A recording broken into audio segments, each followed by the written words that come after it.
everyone, Lina Skvagersson here. Welcome to this exciting Learn, Make, Create episode with Annie's Creative Studio. Today's topic is to turn your ordinary flip-flops into crochet fancy flip-flops.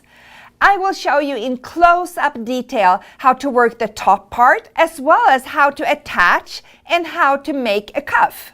It's quick and easy and looks so cute and trendy. We will use very basic beginner crochet stitches. In fact, this is a perfect quick beginner project. Within an afternoon or an evening, you can turn some scrap yarn into these adorable footwears to complement your summer wardrobe.